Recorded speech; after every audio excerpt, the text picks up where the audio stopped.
Do you plan on having kids? Do you plan on helping them, taking care of them, having enough patience? Are you sure you're prepared? People say that they can't wait to be parents, but as soon as they're parents, as soon as they have kids, things change. Yes, some do end up loving their kids so much, spoil them, give them everything that they need.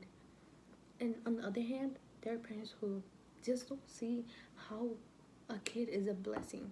Every day through social media, we come across headlines such as mom kills her own son, dad drowns his child, or a kid getting tortured by his own parents. Isn't that just sad?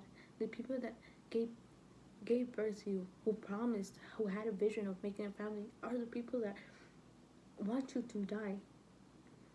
In my speech, I will be talking about who Gabriel Fernandez was, what he went through, um, when did he die, and then what happened afterward. Gabriel Fernandez was a sweet, loving boy who only lived up to 8 years and 8 months. He was born on February 21st, 2005, to Pearl Fernandez and Arnold Contreras. After Gabriel Fernandez was born, his mother gave him up to his relatives. 3 days after he was born, his mother got tired of him, was getting annoyed of him, and ended up calling his uncle Michael Carranza and told him to pick him up already because she was already tired. And then after 3 years, his grandparents took care of him because they believed that Michael Carranza wasn't suitable enough, and because he was gay, they just didn't think that it was safe enough for Gabriel to be living in a gay household because they thought that he would become somehow gay as well. In October 2012, his mother got custody over him again.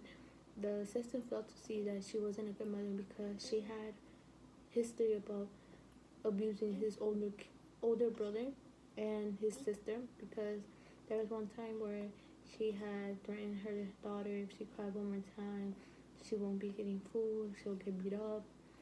And the day that his mother took him back, his grandparents tried fighting back because they already knew that it wasn't gonna go well, and they tried telling the system about it, and they even told him, like, they brought up back old times about when she used to abuse her own kids, and then the system just, like, they pretended like they didn't see all that good information about it. After starting a new life with his mother and his siblings, he went to a new school.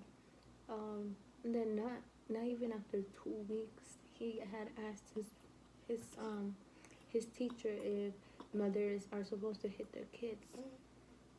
And during those after those 2 weeks, he would show up to school with bruises, really bad bruises around his body. And then his teacher got concerned, and she had called no, she had reported child abuse.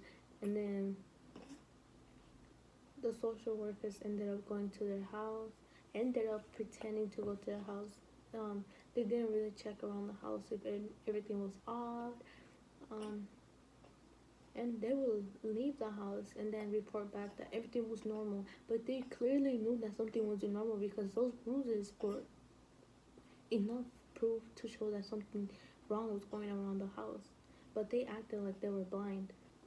And then after that, during those 8 months, he gets mistreated very badly. His mother and her boyfriend start beating him up.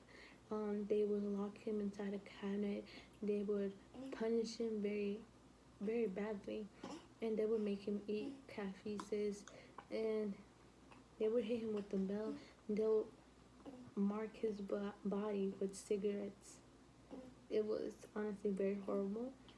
And you, like, if I had a picture right now, I would show you how bad those bruises were. He would have them around his eyes, his elbows, his legs, and it's just sad because a child doesn't deserve anything like that. Sadly, Gabriel Fernandez died on March 24th of, of 2013. His mother had called 911, reported that her kid had fallen on his head and lost consciousness, backed out. And when the paramedics got there, they were in shock. They didn't buy the story instantly. As soon as they seen Gabriel's body, they just couldn't believe her story.